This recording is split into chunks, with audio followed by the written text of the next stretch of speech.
They never had a full-time Seahawks insider. Aaron Fentress previously covered them a little bit along with the Ducks. He's since moved to The Athletic, and now I'm here. I'm the only Seahawks or only NBC Sports Northwest employee based in Seattle. So I'm here full-time. I live in Ballard, and there every day and loving it so far. It's been quite the journey, but I'm from Buffalo originally. So to be back home is pretty pumped about that for sure. Yeah, I was going to ask you what your connection was to Seattle, but that's pretty cool to get that opportunity. So did you? I might have missed it in that because I was trying to fix a little technical challenge. But did you grow up a Seahawks fan by any chance? Yeah, no, absolutely. And I would say I was kind of late to the game when it came to football. I was Mariners first. Like I was a diehard Mariners fan, loved baseball. Then it was hoops. And then I really wasn't a big Seahawks fan, I would say, until right before the Matt Hasselbeck era. And then obviously, I mean, they were just so bad during the 90s. And then obviously, you get that run where you're going to the Super Bowl and everyone starts paying attention. But then from there on, I mean, I was all about it and diehard. And I went to school in Southern California, but obviously we stayed locked in what was happening with the Hawks. And then the opportunity to intern there in 2012 was really cool as well. And then being back is awesome. So it's been a crazy journey. Who knows where it goes from here, but for the time being, I'm pretty pumped about being up here in Seattle. Cool. So one of the things I've noticed is, there are some folks that cover teams and they cover them for a long time and they kind of just regurgitate, what the quotes are that are coming out from press conferences and you seem to have a different take. I've noticed even like your roster predictions were different than what a lot of people had. You and I were talking about whether Austin Calitro was going to make it. We were talking about, Malik Turner and where that was going to fit. What's your approach coming in here? What's the angles that you're looking for as you're starting to cover the team? I think my approach one is, don't pretend you're the smartest guy in the room and be afraid to learn, or don't be afraid to learn and hear other people's opinions and, change your opinions. And I think, one, you don't want to be wishy-washy because that's just not good content, but you also don't want to have I'm not a big hot take guy, but if I have an opinion, like there's nothing wrong with being wrong, and it's okay to admit that you're wrong. And, you take shots and some of them you're going to get right and some of them you're not going to get right. And I remember, talking about Austin Calitro as a guy, I felt really confident he was the 2 deep at all 3 spots. And, when it comes out that you learn different things, right? I talked to Shaquem Griffin today and he's saying, there was a miscommunication with the training staff and the coaching staff and Pete Carroll where I didn't have any setback. There was nothing wrong with my knee Thursday night. I was just told I wasn't going to play defense, where Pete Carroll was under a different impression. All of a sudden we're kind of left thinking, shoot, Shaquem has this super mysterious knee injury. And that sounds like, Pete Carroll, Captain Optimism, doesn't sound very positive about this. So it just seems logical, like short-term IR would be the way where, one, you could stash him on the roster, then 2, it would open up a roster spot for other guys. And so, when details come out like that, it's like, all right, I got that one wrong, but like, why'd you get it wrong? Does it make sense? Were you way off base, or is it just something that, you couldn't have known? So I think it's fun. I enjoy the banter. I enjoy being on social media. I'm pretty open and honest, as we've learned today. I think it's more fun that way. It should be a community. It should be sharing of opinions, and there's ways to do that and disagree in a healthy manner. And I certainly I'm going to be wrong plenty of times. I don't have an ego about it, but I still want to put out engaging content and fun content and maybe have a different take than what others have, and enjoy talking about it for sure. So, I will let the other guys jump in here in a second. I just you're talking about being right and wrong, and I also may be right and wrong. For folks that do not know, I have a bet in place with everyone here other than Jeff, who he's welcome to join the bet even late, about who is going to have the second most targets on the Seahawks this year. And everybody on this show other than me has DK Metcalf doing that. Now, at the time, both Jerron Brown and David Moore were healthy and part of the team. As of our last podcast this weekend, Jerron Brown was not on the team, and I was looking like feeling the heat a little bit. Brown resigns. I'm like feeling better. And then we see the starting lineups from depth chart. Looks like DK Metcalf. Jokes aside, we'll figure out for people who want to know the stakes, whoever loses has to pay everyone else's Matador bill, which includes nachos, steak nachos, and all the margaritas that we end up can consume. So I may have a very expensive bill. Either way, I win. That's what you get for gloating on Twitter weeks before the season started. I cannot wait. I cannot wait to empty Brian's retirement funds with Kelly. I cannot even tell you how excited I am. So based on your current expectation, what do you think? How do you think they're going to run 3 receivers? If they have 2 receivers on the field, who are they going to be? If they have 3 receivers on the field, who are they going to be?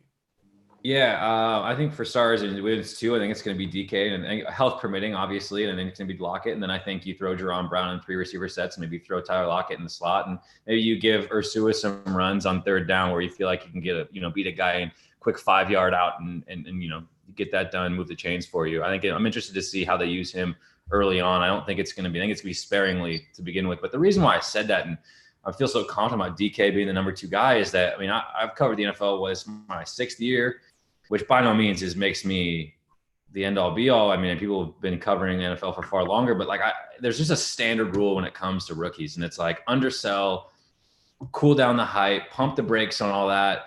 And it's just like, they haven't done anything yet. Let's lay to a game. They look okay, but they've got a long way to go. The talking points that coaches go with for even the most impressive rookies. And the Seahawks have done that with all of their rookies, except for DK Metcalf. And I've never heard a team from coaches, offensively, defensively, head coach, players, Russell Wilson included, glow about a rookie the way people talk about DK Metcalf. And I think they just they expect him to be great.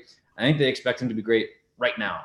And so I think they're going to be right away, a couple deep shots in week 1, look for him in the red zone.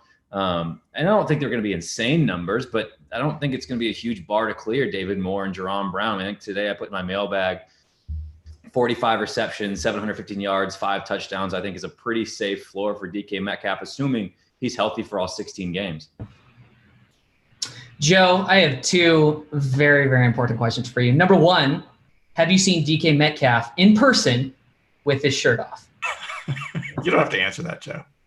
No. You have not. Okay. So that's part 1 of my very important number 1 question. How intimidating is Metcalf in person? We see the photos of him being, a giant size. Is he as big as the photos appear? Yeah, I'm not going to use the word intimidating on the football field with him, but he's gigantic, 100%. He's huge. You see him walk by. Jazz Ferguson too. You're like, my goodness, I'm 6'3". I'm not short, and those guys are just massive. And the guy's built like LeBron James. He's just absolutely jacked, super tall. He looks like a guy who's like, yeah, that guy looks like he's going to be a stud. Obviously there's got to be some polish on the routes that, you hope he gains this year and next and down the road. But there's no reason with that athletic profile, again, health permitting, because he's shown in college and shown early on with the Seahawks that health is an issue for him. There's no reason why he can't be a productive NFL wide receiver. He might not be Calvin Johnson in year 1, but compared to what else is around the league, that size profile alone and what we've seen in preseason training camp, that guy can be effective in week 1. Follow-up question to that. You've been on the beat only for, you said month and a half now since your announcement. You're early on the beat, but behind the scenes, who's been your most, how should I say, receptive or fun player interview so far? Who do you enjoy talking to the most? Man, that's a good question. Let me think real quick. Let me shamelessly plug some content. I got a little mini feature coming out on Tyler Lockett tomorrow.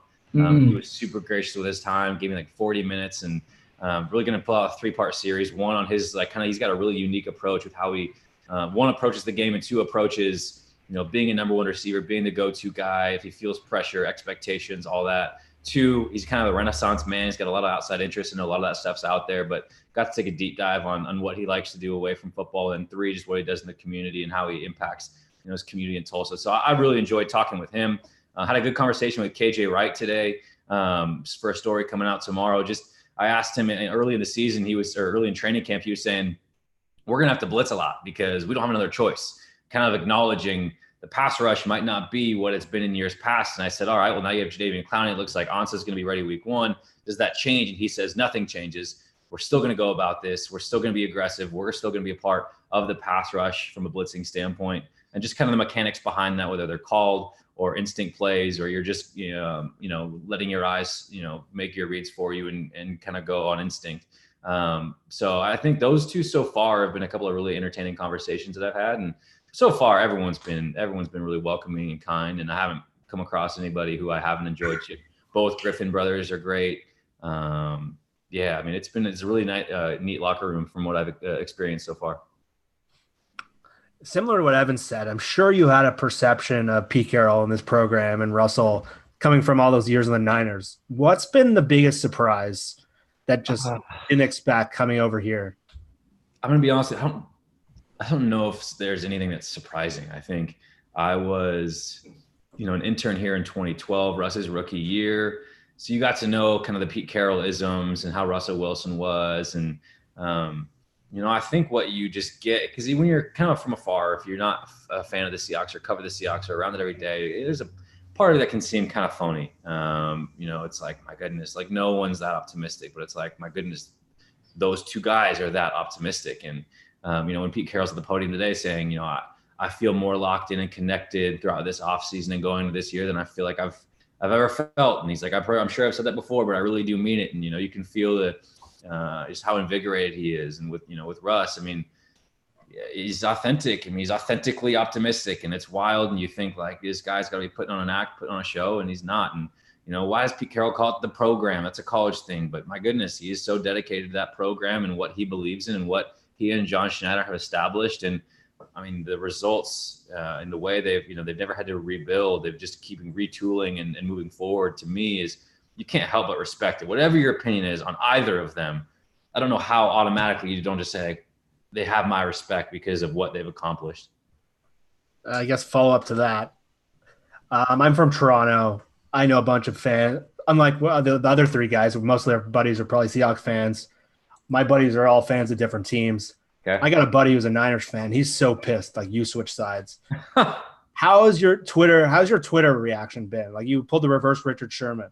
Yeah, man, that was wild. What was funny was I said I was leaving on a Friday, and my contract wasn't yet done. I knew I was going. I was gone. But I couldn't announce it yet. Like NBC Sports wanted to announce, so I was like, I'm leaving. It's my last day, so I need to announce. And it was like all love. It was like, we're gonna miss you so much. Like, we love you. Like, don't go. And then I was like, man, that's so nice. Like, it's just good to hear. Like, you did a good job and people appreciated your content. And then Monday came around, and I was like excited for my next step. I'm gonna be covering the Seahawks for NBC Sports. And it was like, oh my God, the whole pendulum just turned to the complete other side. Like, one, no one knows how to spell trader with a T. It's all trader. like I'm the grocery store. So that was a joke. That was good. I'm Trader Joe's. Two, it was like, I guess when I signed them, when you work for the team, you sign up for this lifetime contract or something. But like, it was just this impression, like I guess I was never supposed to leave. And then thirdly, I think just because I was the team guy, people assumed that like I left the Niners for like a John Boyle's job. I just try to guys, I'm trying to get through to you. Like, I don't work for the team, and this is a move to a network side. And I'm excited to go home. It had nothing to do with I'm desperate to cover the Seahawks. That's not how this industry works. You don't get to choose where you go. You don't get to choose where the opportunities are. And I got lucky that there's an opportunity that, one, got me out of the team side with a network like NBC, and then two, brought me home with a team that I know very well. Players that I'm familiar with, a franchise I'm familiar with, media members I'm familiar with. So it all worked out in a perfect storm. But people who had this you had this planned all along that you were going to leave us and be a traitor. It's like, I wish I had that all planned, but this is not how it works. But truthfully, a lot of 49er fans were really supportive and were like, hey, whether we're going to follow you or not, we wish you the best. We're pumped for you. Thanks for everything. And so I don't want to say it was all bad. There were still plenty of people who were really psyched for me. And I loved my time there, genuinely. It was a great organization that was really good to me. It was my first full-time job. And so they gave me a huge opportunity, and it just makes for fun banter on social media. And as I've exhibited, I'm all for fun banter. So along those lines, yeah. Favorite and least favorite parts of Seahawks Twitter? Favorite and least favorite. Oh man. There's a right answer here, just so you know. I'm going to avoid the least favorite for the time being as the new guy. I'm going to gonna be diplomatic about that. We know it's people. All rag on Evan's food takes. It's analytics. It's analytics Twitter. It's No, okay. it's Evan's food takes. And I don't know, my favorite part, I think it's just there's a lot of banter. I mean, there's like it's constant and it's thorough and it has nothing to do with football sometimes. And you know, like I'm down for like today, like just the banter off of the like what I have never eaten in my life tweets, like that was awesome. Like just bring it. You want to come at me, bring it on. I'm ready for it. And so I've enjoyed it so far. I don't. So far there's no downside, or at least none that I want to speak to yet. Have you honestly never eaten a McDonald's hamburger? Like never ever? I haven't. I've eaten burgers, or I've eaten McDonald's a ton of times. It's not like I avoid McDonald's. Growing up, like after every baseball game, soccer game, whatever, it's like parents don't want to cook. Let's go to McDonald's. But every time, chicken nuggets. Then I graduated to the McChicken because it was on the dollar menu. And so I've just always been, if it ain't broke, don't fix it guy. And like, I love burgers. It's not like I actively avoid burgers from McDonald's. But like, do I want a burger? Do I want chicken nuggets? I want chicken nuggets every time. So Joe, what's the best burger chain in America? Yeah, it's In-N-Out, 100%. I don't know, Burger Master. Although you know what, I haven't tried Shake Shack yet, and I heard Shake Shack's unbelievable. Shake Shack's real good. Five Guys is insanely overrated. The burgers fall apart. They're too greasy. The fries are really good, and you get free peanuts when you go in, which is a big plus because I feel like I'm at a baseball game. And they have milkshakes. Their milkshakes are better than In-N-Out. Just the burger, strictly the burger. In-N-Out is far superior. A double-double is a magical experience, and I will not be convinced. But wait, have you been to Red Mill? Local.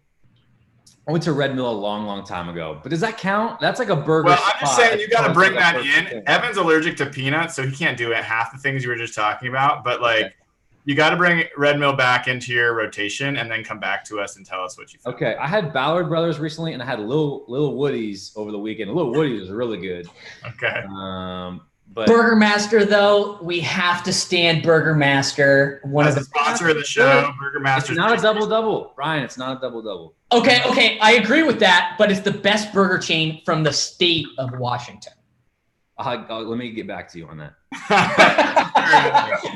I also have no problem with Dick's. I'm really easy. I'm not a food snob at all. I'm not a food snob. Okay, but people claim Dick's, like all the local Seattleites are like, oh, Dick's is the most underrated local chain, national chain. It's better than everything else. No, it's not. This is the most professional show you're ever going to be a guest on. Stop it. You just realize that, Joe, the mistake that you've made. Dick's is fine. I've made it. This is the pinnacle of my career for sure. Hey, Joe, I know we got to let you go. I do have to say, I was a little surprised to hear you say that you played baseball and all those sports. With your name, I figured you'd just be watching. So you know what's fun? I'll tell you the story. Everyone wants to talk about my name. I never thought anything of it until I got to college. After my freshman year, I interned at 710 ESPN, and over spring break, I dropped off on my resumes like KJR, 710, and other spots because I wanted a summer internship. And 710 got back to me, and their program director called me, and I knew I had this phone interview. And so I'm in my dorm room, so nervous. And he calls me, and he's an East Coast guy. His name's Owen Murphy. Hey, is this Joe? Like, yes, sir. This is Joe. I'm like, 18, 19-year-old me, like nervous as hell. And he's like, what the F-bomb is that your real name? And yep. Yeah, it is. I just was thrown off. And then obviously ever since, like every first time radio hit, Joe Fann, is that your real name? Like, hey, is that your real name? Or it's like, yeah, that's a good one. That's my real name. I'm glad I could be in the long line. It's a blessing and a curse, I guess. Yeah.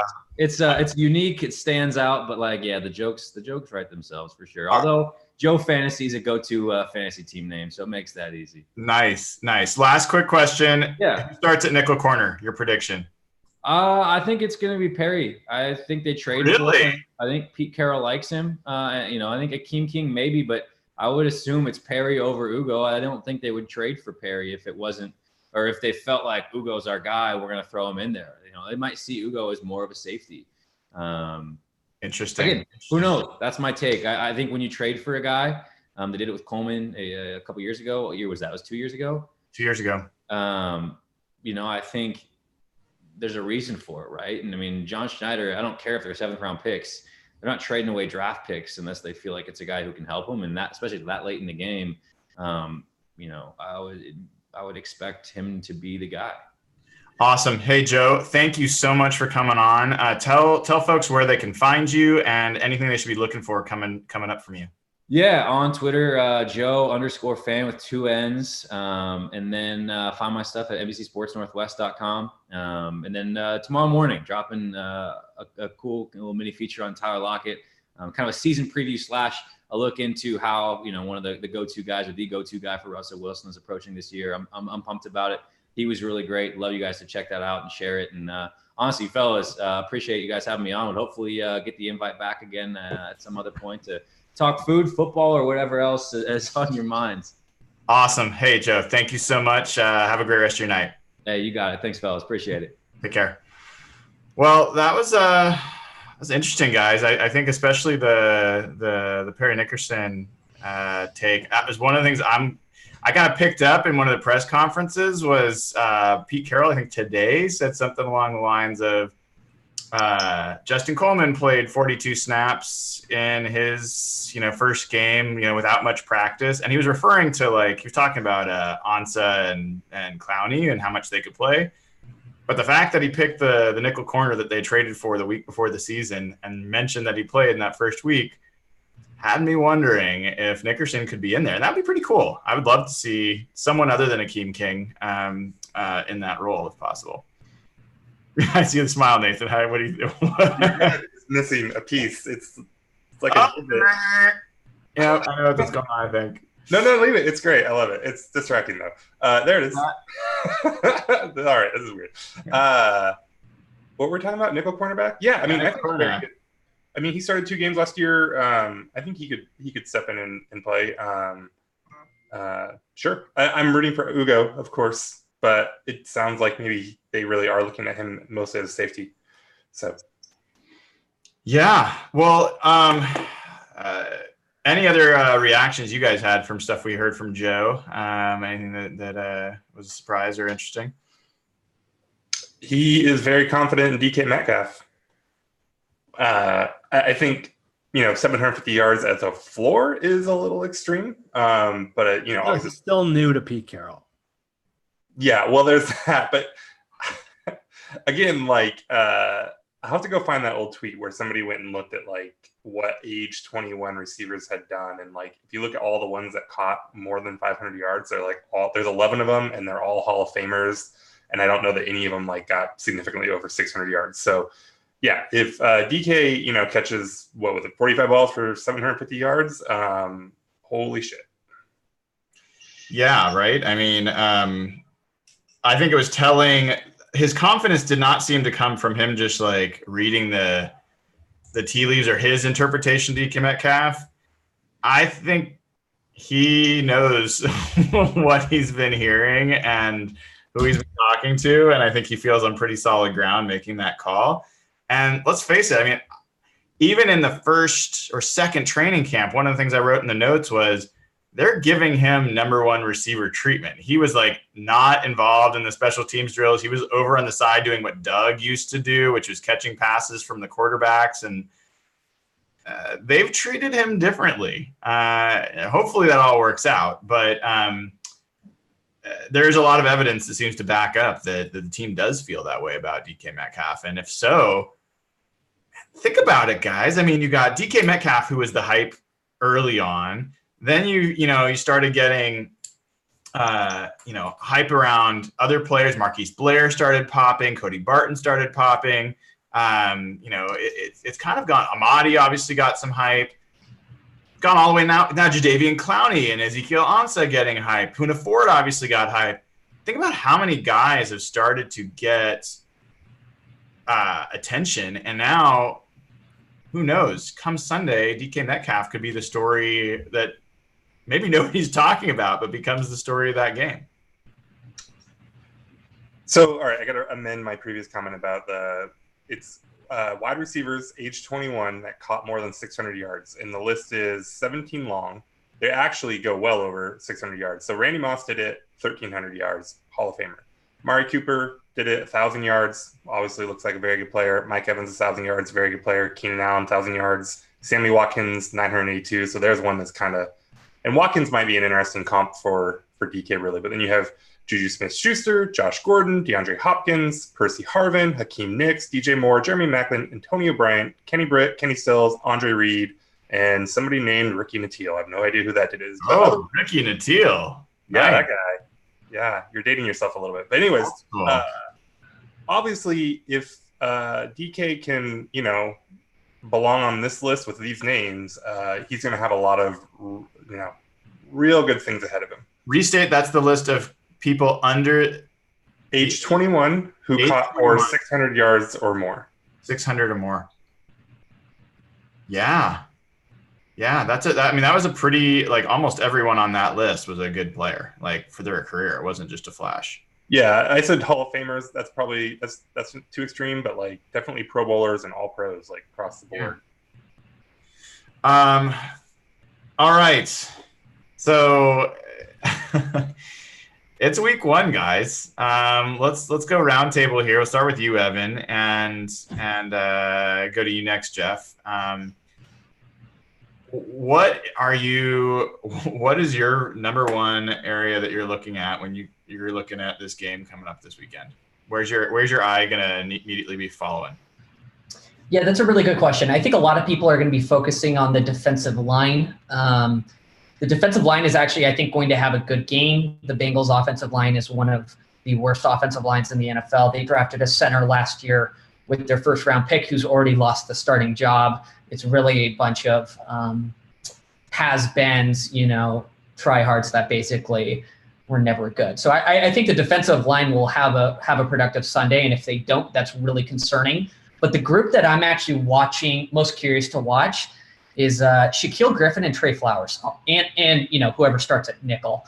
I really, really am curious to see how this corner group pans out. I think, with the addition of Clowney, this pass rush in this interior unit can actually be pretty good this year. The question mark is the defensive back group. I think safety is actually going to be probably decent. Bradley McDougald is a stud, and who knows, Marquise Blair could end up starting by week 1 or even week 2. But the corners is really an interesting group. Shaquille's a complete question mark. Had a rough sophomore slump. We'll see if he bounces back in his third year. And Trey Flowers is somebody that's super exciting. Drafted 5th or 6th round last year, and it ended up playing pretty well relative to his draft position. So the cornerback group is definitely a group I'm going to be watching.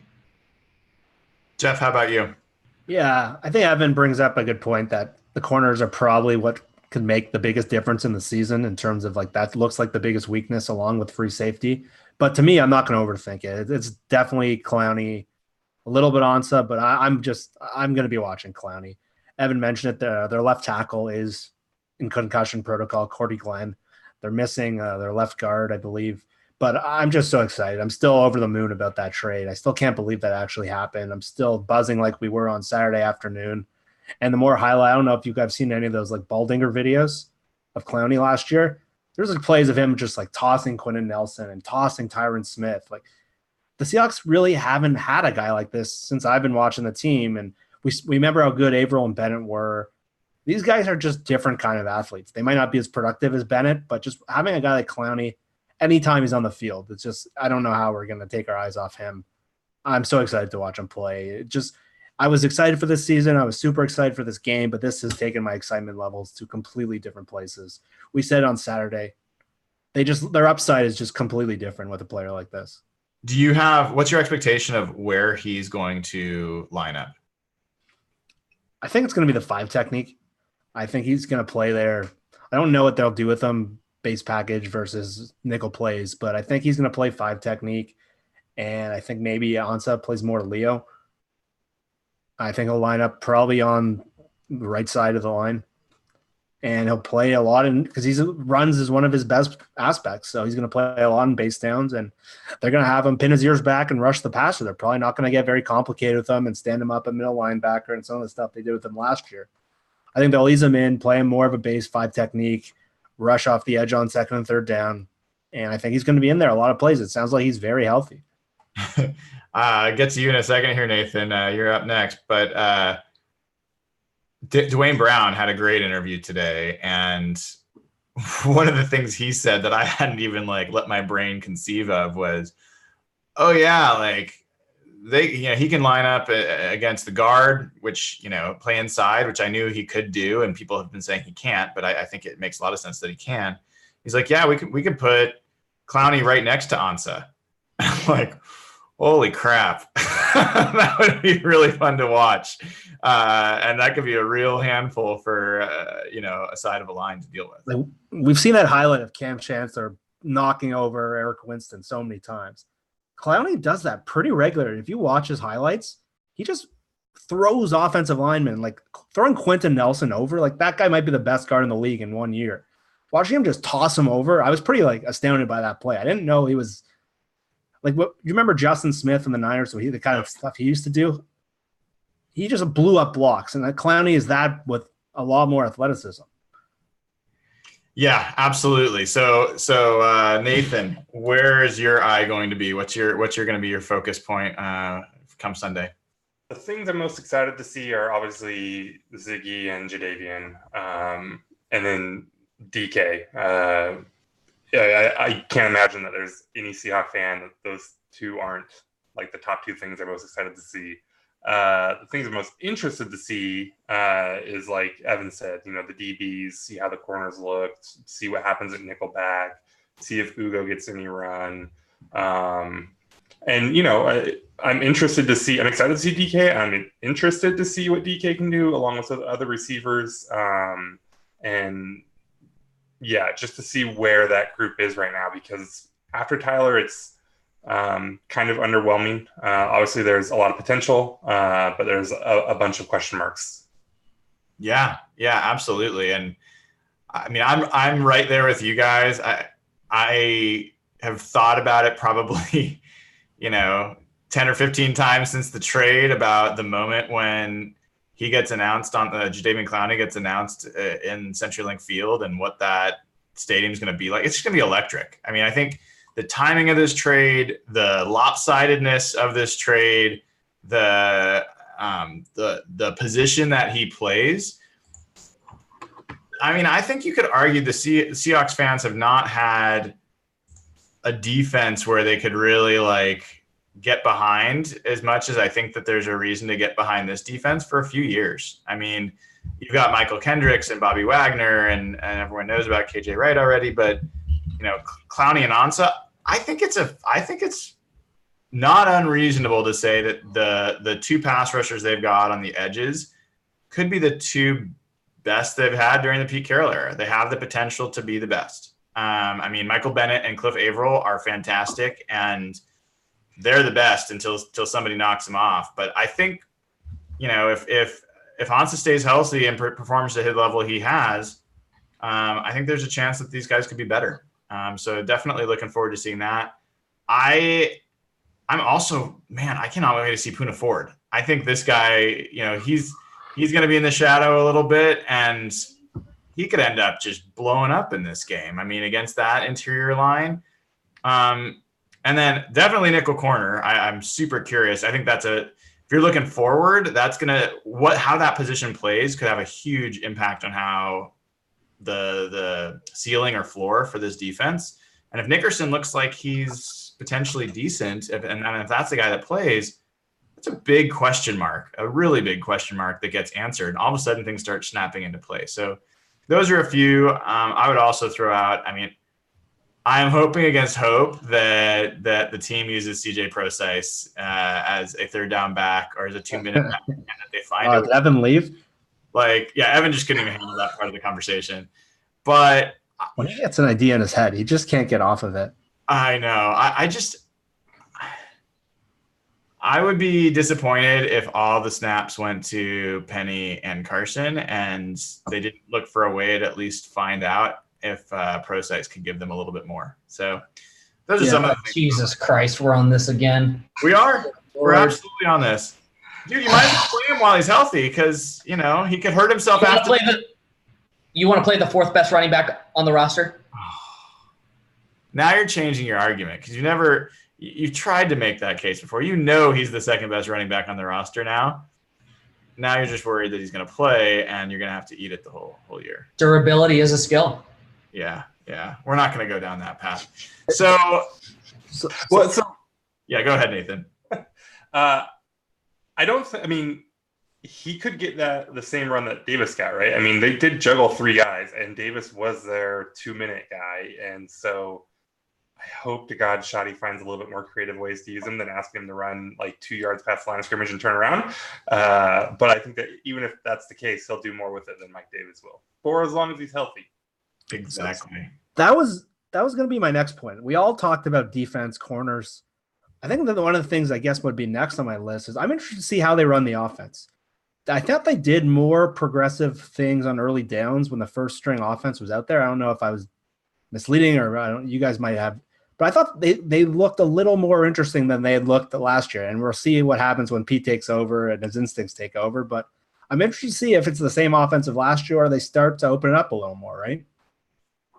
What's your bet, guys? I mean, I'll throw out there some questions I had related to that, which is, look, last year there were some debates among fans, but it's pretty clear what the narrative is in the VMAC, which is the first 2 games of the season, they got away from their identity, they passed the ball too much, and they didn't run the ball enough. And when they went to running, they felt like they rediscovered themselves. I'm not saying I happen to agree with that relative to last year, but you could make the case that Pete Carroll's like, yep, we're not going to make that mistake again. We're going to come out and be, reestablish our identity in this game.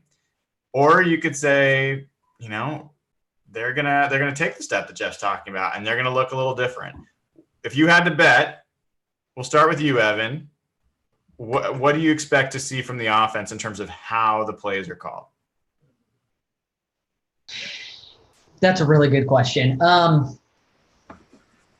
like to see more play action. I think we will see more play action. I think we saw that in preseason. I think Pete Carroll has talked about it quite a bit in press conferences. I just want more play action. Everybody, harps on running the ball and everything like that and the identity, whatever, blah, blah, blah. Russell Wilson's the best play action passer in the NFL. They need to run more play action. You look through play action pass, snaps of Russell Wilson, he's balling out every single time. So my singular hope is more play action. I really need a gif of Evan suddenly looking into the camera. I just want more play action. That was great. I think that'd be useful. Internet, make it happen. I would also like more play action. And I would also like fewer runs. But I don't think – you're asking some fairly old dogs at this point to learn new tricks. And I just, a lot of people have said that, it was the receiver talent last year. I don't know if their receiver talent got better. They got more interesting. They got more potential, but they got younger. And, Gary Jennings is one of their receivers, and he hasn't done anything to this point.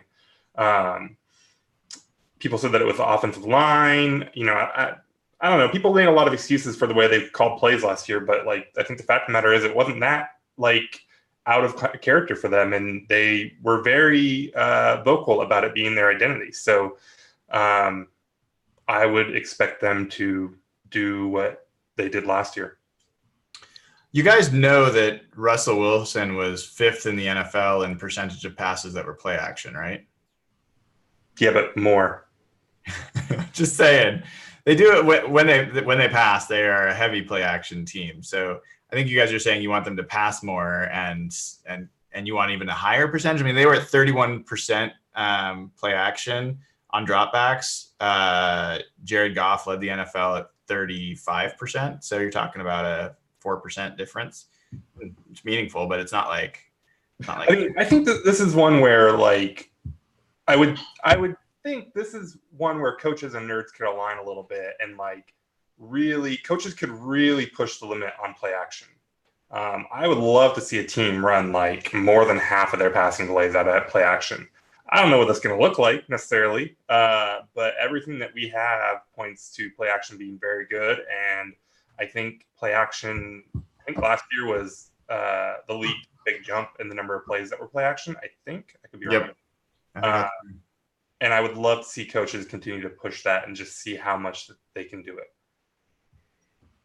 Yeah, I mean, for what it's worth, I mean, he was equal with Patrick Mahomes, Andy Reid's quarterback in terms of percentage of play action. Now, again, total number of attempts, 100 attempt different, but yeah, and I don't think this is one where it's a criticism of Shoddy, right? Like you're saying, like he's up there with the other, really good offensive minds in the league. So this was one where it was really a positive with him.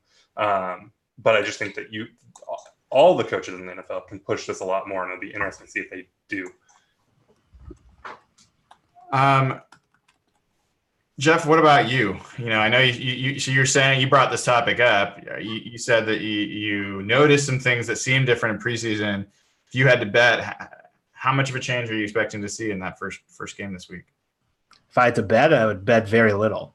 Mm-hmm. And for the same reason Nathan said, when Pete Carroll and Brian Schottenheimer are running your offense, I just assume that they're going to stick with what they've done their entire career. And Pete's on the older side of his compared to other coaches. He's much more, in terms of adapting, much different defensively. Offensively, he kind of sticks in his beliefs despite evidence pointing the other way. But if I had to bet, obviously, I would go with that just based on how I'm not hoping they've learned from what defeated them last year in the playoffs, because they took the ball out of their best players' hands. And they weren't a great team last year, but that was just such a frustrating game from a process point and from a strategic point. So I'm hoping they've learned. I'm hoping they are really, I'm fine with running. It's just, I think Evan wrote this in one of our articles earlier. Just run smarter. Don't run on 2nd and 20. Don't run on 2nd and 10, beat your head against the wall. Chris Carson's a good player. They have a good run blocking line. Just run smarter, open up on 1st down, make the 2nd down, and rely less on 3rd downs. That's the biggest thing, because Russell's percentages on 3rd down were probably unsustainable last year with a lesser receiving core now.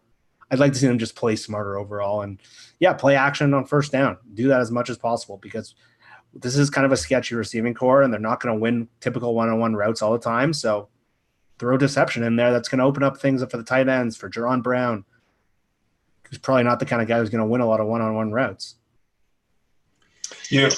Go ahead. Oh, yeah. Talking about things that might change. It's preseason, so it's hard to know.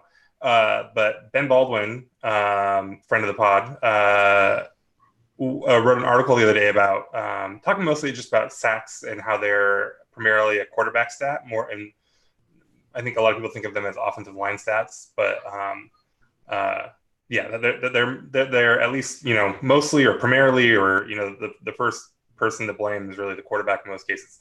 But anyway, so he was showing some clips of last preseason versus this preseason where Russell was taking some really deep drops.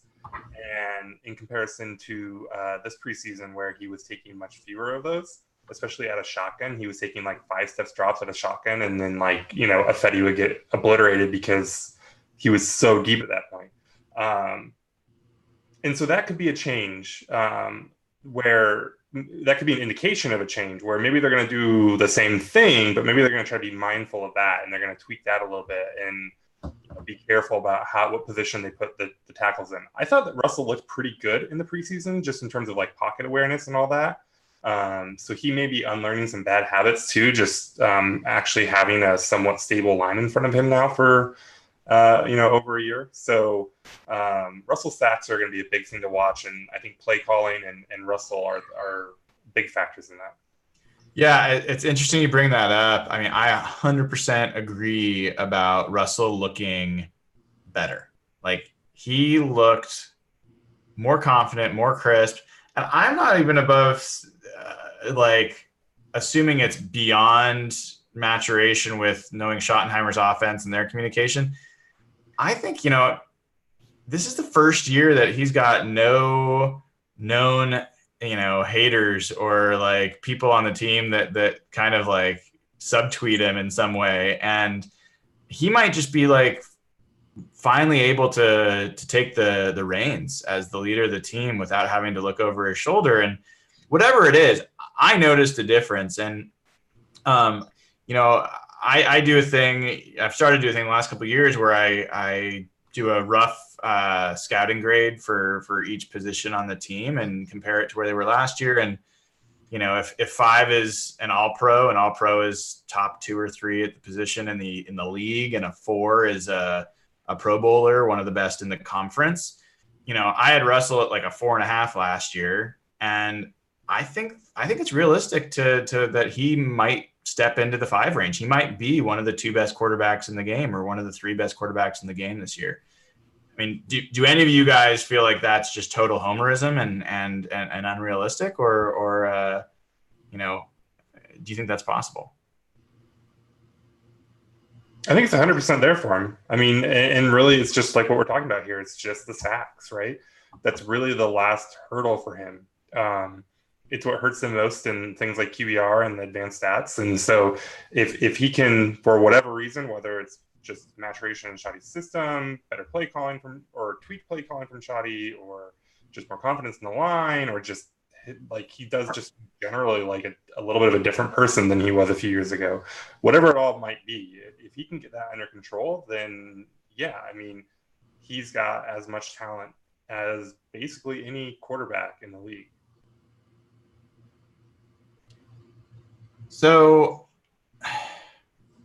we haven't talked that much about the offensive line, and I'm kind of curious for you guys.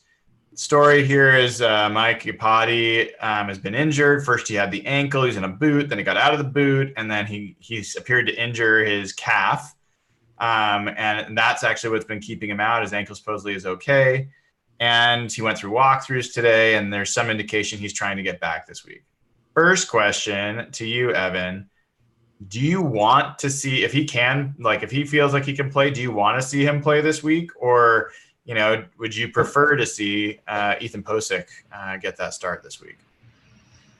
I want him to get rested and come back fully healthy. I do not want to rush him, especially against the Bengals. I think the Bengals is a game where we should win this game. And if we don't win this game by 10 or more points, we should have problems. I think, over the next few weeks, they have some really big teams they're facing, some really good defensive lines. The Rams, the Browns in a few weeks, the Cardinals, the Saints in a couple of weeks, the Steelers. Like, our offensive line has got to be clicking on all cylinders for those games. So I would rather him take the extra week and come back healthier.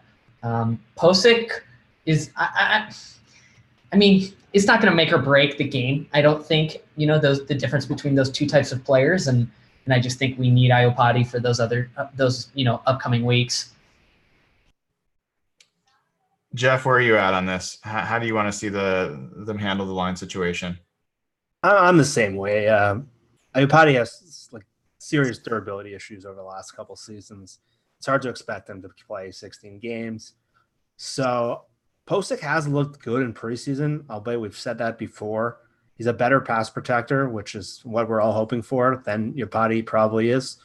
Not the kind of mauling run blocker or big kind of guy, but it sounds, just from watching him and from the Pete talking today, it sounds like he has gotten more core strength, which is the biggest issue with him. He gets pushed over a lot and he gets bullied a lot. And Geno Atkins is playing here week 1. That's kind of a scary matchup. But I would like to see if that's real. I would like to see if he has gone stronger, if he can hold the point of attack, because he's a pretty good pass protector. He was awful, one of the worst players on the field in that Niners game last year on the road. And all those penalties and mistakes against Buckner was really problematic. But I want to see if it's real, and I'm like Evan. I want to see them take caution with Iupati. Don't rush him back, and they need him for the upcoming stretch they have where they got Steelers and the Saints coming up in the next 2 weeks.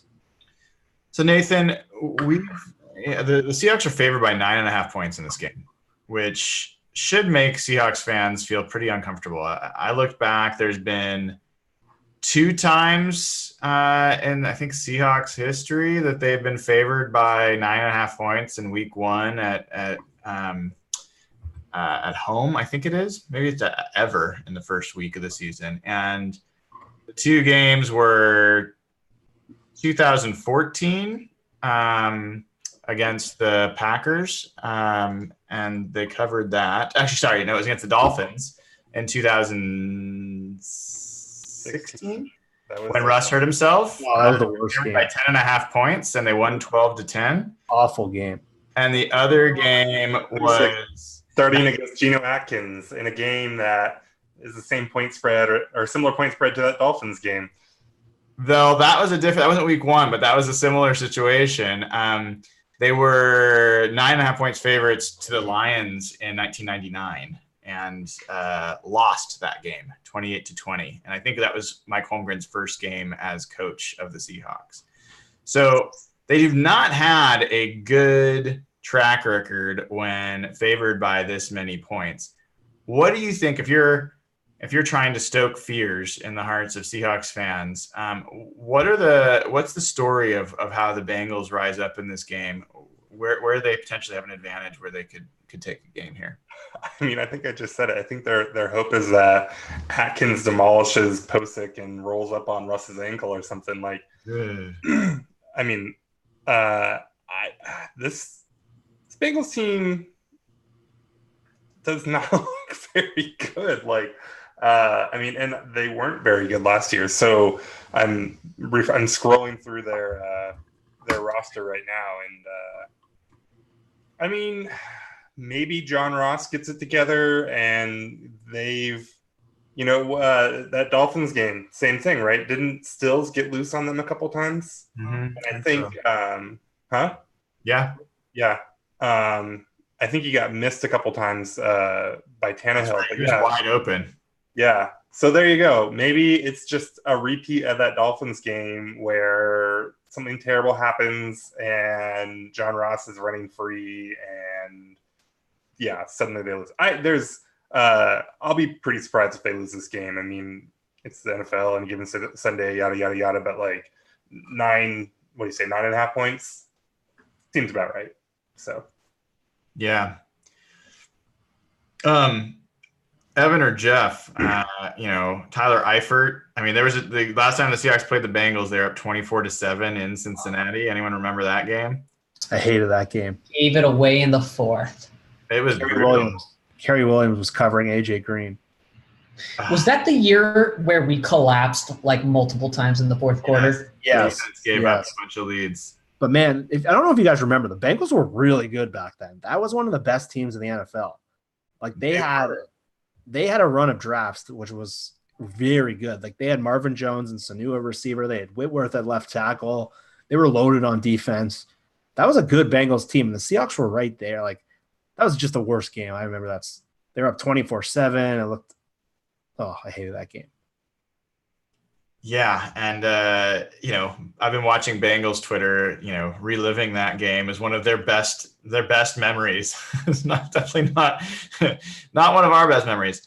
So, with all that in mind, let's kind of go round table here and go with some predictions of what you're expecting to see in this game. And who wants to be courageous and go first? I'll go first. I think Russell has a game. I think he throws for 3 or 4 touchdowns. I think DK Metcalf has at least one. I think the offense is clicking on all cylinders, and I actually think this is going to be a game where the defense doesn't play so hot, and it'll be a surprise, and the Bengals will probably put up 17, 20-plus points, and the Seahawks will just score 30, mid-30s plus. Like I think this is actually going to be higher scoring than people realize. But I think DK Metcalf is going to be the star of Sunday. I really do believe that.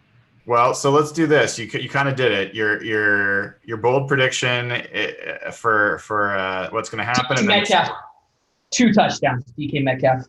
And what's the final score of the game? 34-20. All right, Jeff, your bold player prediction and final score. Okay, bold player prediction. John Ursua leads the team in catches. Whoa! Holy cow! John, that doesn't, or Jeff, that doesn't bode well for our nacho bet. No, that's game one. Game one. I'm expecting a very frustrating game that the Seahawks should be killing the whole time, and they end up shooting themselves in the foot like every other early season Seahawks game in the Pete Carroll era, where the first 3 quarters make you want to slam your head against the wall, and then eventually the fourth quarter, they're able to pull away. They hit a big play or they get a sack and strip sack or something, and they pull it out in the fourth quarter. I'm hoping I'm wrong, but I've watched 10 years of Pete Carroll football, and I just have seen this game happen way too many times, and I'm expecting the worst. I'm a pessimist. So wait, say that again. I was thinking about my own predictions when you said it. What was your prediction for score? That the Seahawks win 24-16 in a frustrating game. Okay. Have their openers really been that bad? I'm trying to go back and look. Obviously, Seahawks have a terrible opening week record in general. Even 2013, they won 13-9, where Jermaine Kearse had to jump over someone in the end zone. The Panthers game? Yeah, there was that game. They kicked the Packers ass the next year. 2014, they did. Yeah. 15, they lost to the Rams, that stupid overtime game. Oh, yeah. That might have even been like the Austin Davis game. Yes, something like that. 16 was the Sioux game. 17 was the Naz Jones interception ruled back game where Jeremy Lane got – these games stink. What was last year? Last year was that Denver game. Well, that was kind of fun, actually. Yeah, they lost, though. But that was kind of a fun game, at least. They lost to a bad team. 2012 was Russell's first game, that was a tough one. Arizona, yeah. People say I'm all negative, but the only opener I remember is that one where they obliterated the Packers, and so yeah, I hope it's like that. They have a great first opening week record. So what do you expect? Give me your bold prediction from a player, Nathan, and what's your score that you're expecting to see? Well, score, I'll go like 27-17, something like that. I could see this game being kind of similar to the Lions game last year. Maybe not quite that lopsided, but it might be something like that. Bold prediction. I don't know. I want to. I got one for Evan here. CJ Prosise rushes for 100 yards. That would be so amazing. That would break him. That's exactly what Evan would look like. He would actually be disappointed if that happened. That's what's so messed up about it. I would be disappointed because it would mean that Chris Carson, Rashad Penny, and Travis Homer all died. That's what it means. That's what it would mean. Not necessarily. First, all right. Well, I said bold. So if an honest, fun prediction, maybe I'd say 100 scrimmage yards. Yeah. To get the receiving stuff in there. That actually doesn't seem crazy. But he could just bust off another 70+ yard run and then he's right there. Because he's got the capability of doing that, unlike other players.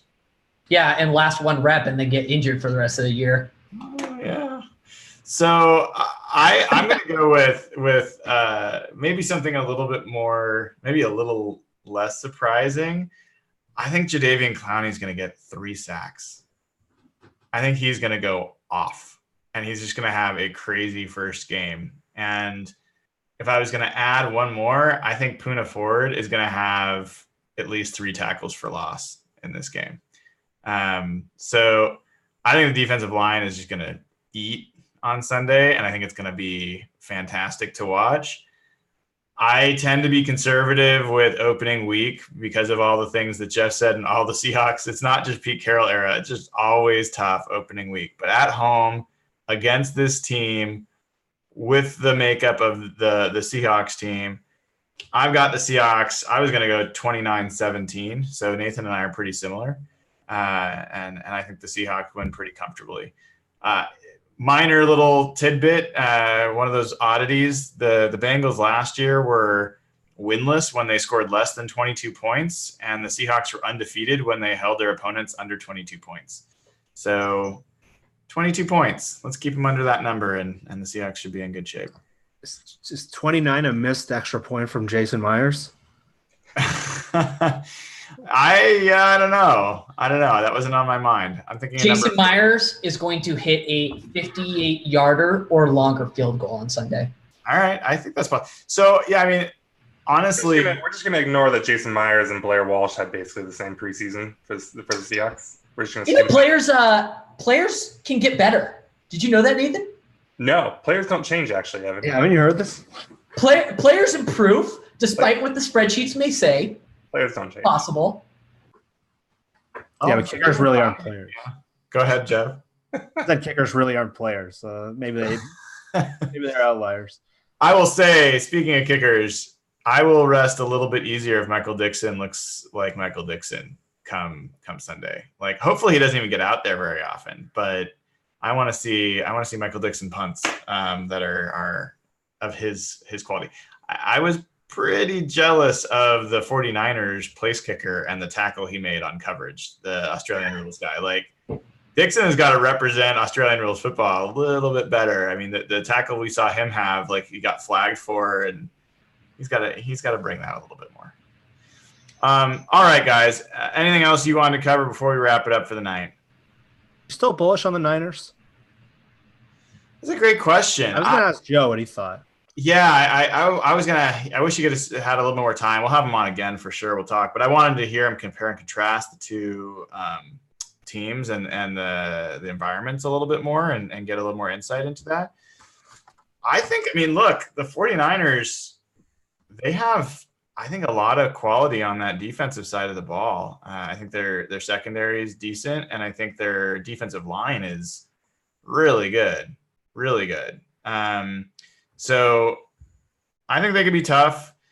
I don't know what to think about Jimmy Garoppolo, but I have a ton of respect for Kyle Shanahan. I think if it was me, and I know I'm on the minority and I don't care, I think Kyle Shanahan's a better offensive mind than Sean McVay. And I think will has more varied offense and is tougher to defend over time. I think people are going to start catching up with McVay, and maybe he'll come up with a different offense as a result. But I think Kyle Shanahan, with what he did with their quarterback and that talent last year, I think they're going to be tough.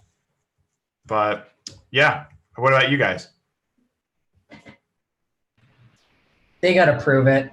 I am so tired of hearing that this is the 49ers year. This is like the fifth, sixth year of it. Stop it. Everybody's crowning Jimmy Garoppolo off like a 4-game sample size. Stop it. Make him prove himself. The Niners jumped the gun. They extended him to what? $28 million a year. Yes, the contract is super easy to get out of, classic 49er style with how they negotiated that contract. But I'm not sold on that team yet. I agree with you, Brian. Kyle Shanahan is a stud. Maybe one of the best coaches in the NFC West, honestly. I think you could make an argument he's number 2 or number 3, just as a coach in general. But they got to prove it to me first. I mean, rank the NFC West coaches. Rank the NFC West coaches, yeah. What is your ranking? All coaches, like NFC West head coaches. Head coach. Oh, the head coaches. No, not change your mind. I want you to do all of them, all the way down through like hiding coaches. Is this based on career? You base it. Oh. How about on which coaches that you'd want? Oh yeah, if you were starting a team today, what order would you pick the NFC West coaches? Kyle Shanahan, number 1. Sean McVay. 2 or 3 for Shanahan. He's moved up to number 1, baby. Okay, all right. In that short amount of time. Wow. Kyle Shanahan. Like a minute and a half there. Players improve, or coaches improve, just like players. Shanahan's number 1. I'd probably go McVay number 2, Pete number 3, and Cliff, whatever his name, number 4. Good. You want to answer your own question, Nathan? Nope. I mean, well, I got to say, if you just look at the 49ers defensive line, you've got D Ford, DeForest Buckner, Arik Armstead, and Sheldon Day. And that's without Nick Bosa, because Nick Bosa is out with his ankle injury for at least a little while. But if you have Nick Bosa and D Ford on opposing sides, and then you've got, DeForest Buckner in the middle, that's a handful. That's going to be like a weaker version of the Seahawks line. I hope so. But those guys are good. Those guys, they definitely have talent. So I Last thing we do have to talk about before we let go, because there was big other NFC West news. Mr. Goff signed his deal.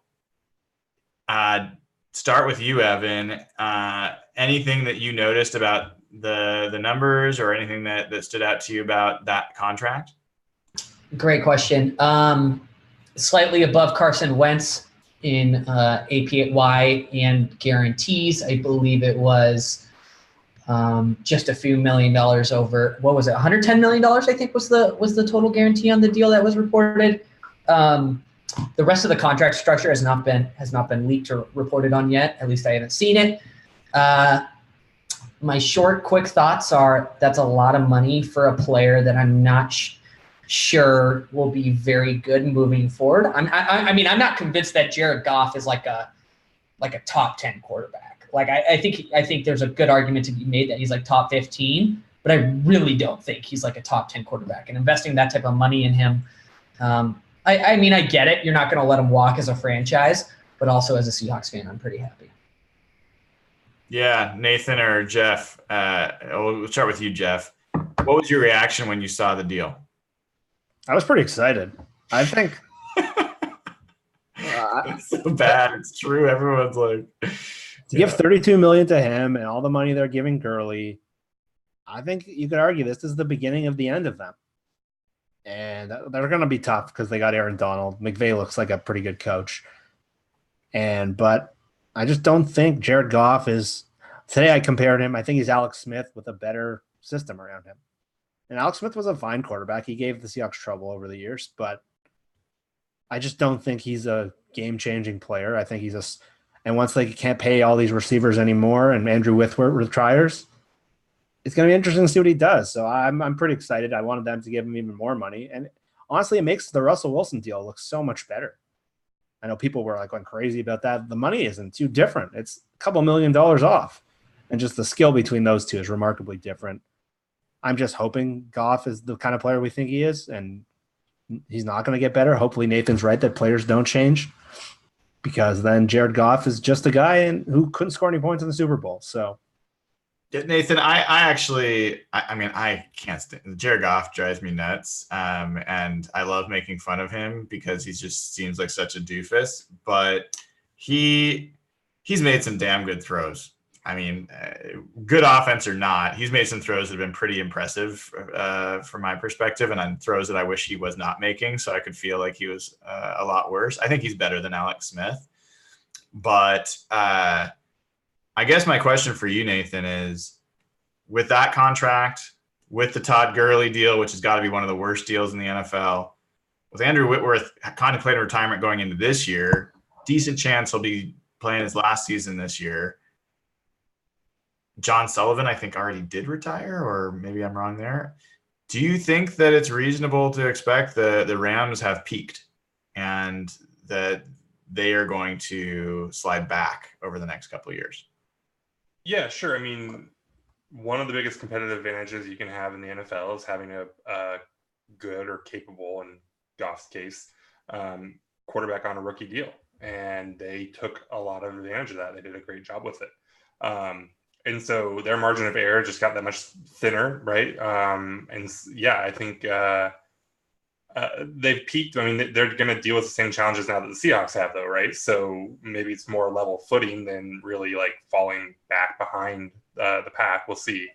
One of the things that was really interesting with this is that with Goff looking like, kind of like Evan said, top 15, but probably not top 10, and McVay, having the reputation that he has, it was really interesting to see if the Rams are going to be the first team to not pay their okay but not great quarterback money, right?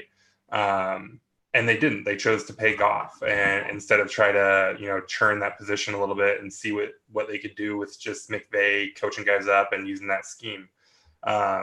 So that for me was the biggest, the most interesting thing to come out of that is that they followed suit and they followed the NFL and they paid their guy, and it's hard to blame them. But there was an opportunity there for them to do something kind of innovative and maybe leverage strengths that they have in their coaching staff, and they didn't go that route. Yeah, interesting. All right, guys. I think we will take it from there. Oh, we did not, because Jeff could not make the prediction pod.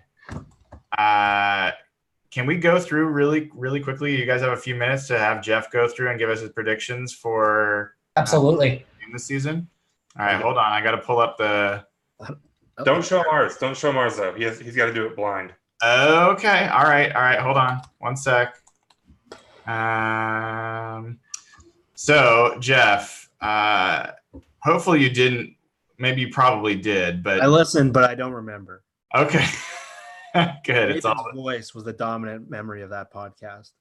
Oh my God. It's really been disappointing. I keep kind of trying to make this take a little longer, hoping that Nathan's voice changes again. Like, is there some sort of Seahawks puberty he can go through? I think it's my internet that needs to go through puberty. If it slows down enough, then I get that thing. I think that's what it was. Oh, it was so funny. I've listened to that like 4 times because I was laughing so hard. All right.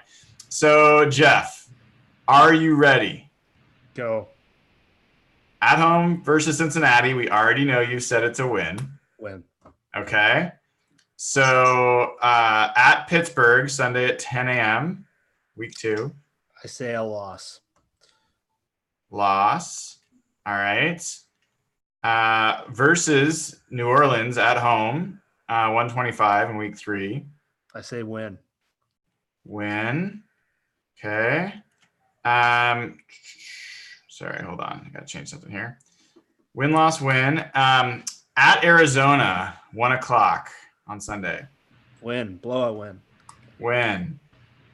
Home against the Rams, 5:20 Thursday, a Thursday night game.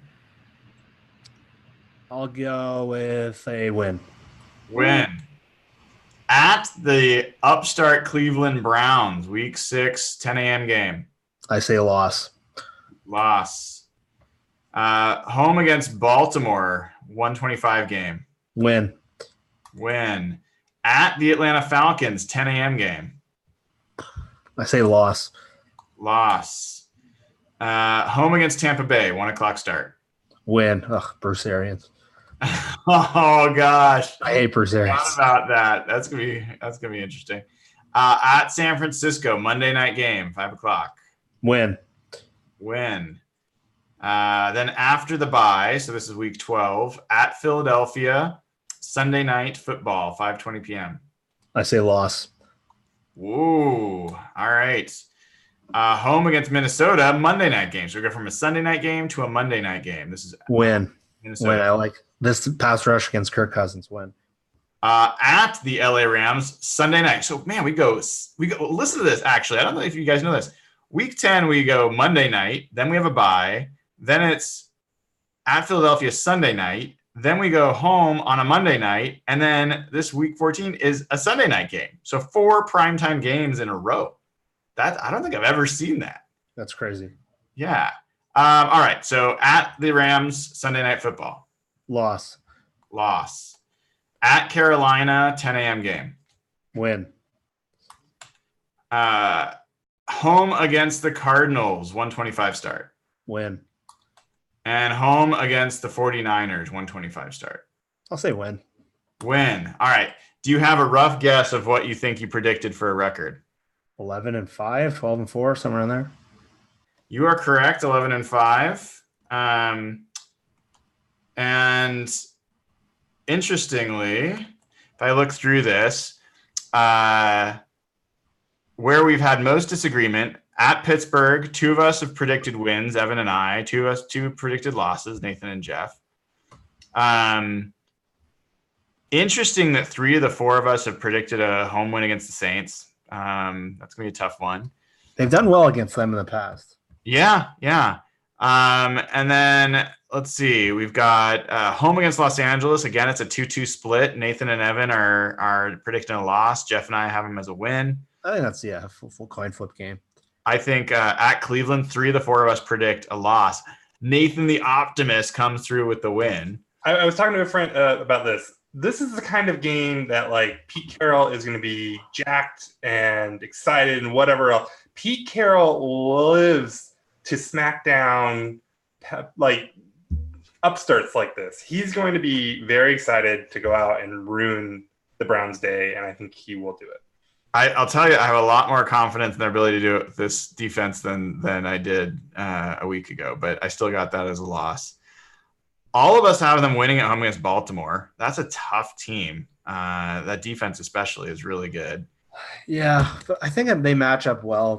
I think the teams that can beat Seattle are the teams that can pass the ball really well because free safety corner is their weakness. I think Pete against Lamar Jackson on a team that has like no receivers, I think that's a good matchup for them.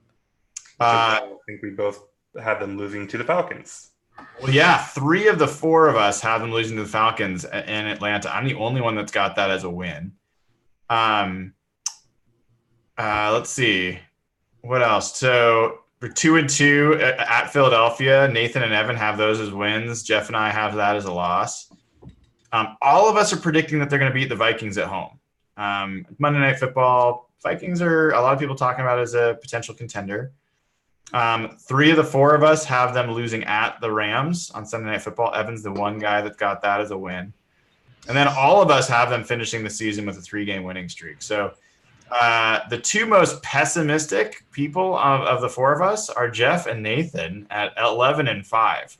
So that's interesting. Evan's still captain optimist at 13-3. I've got him at 12-4.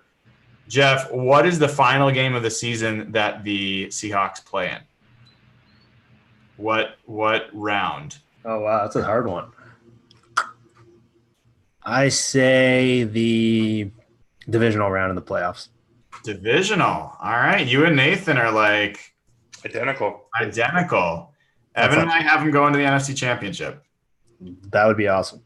And I have to say, I feel very chicken shit about that because if the Seahawks get to the NFC Championship, most likely they probably will have had at least a bye and home field advantage. If they have home field advantage in their NFC Championship, they're going to go to the Super Bowl. I don't care who they're playing. So I guess the way to interpret my prediction of the NFC Championship is somehow they're going to be on the road for that game. And we'll see. But hey, fellas, I think that'll do it for tonight. Man, I am super excited for Sunday.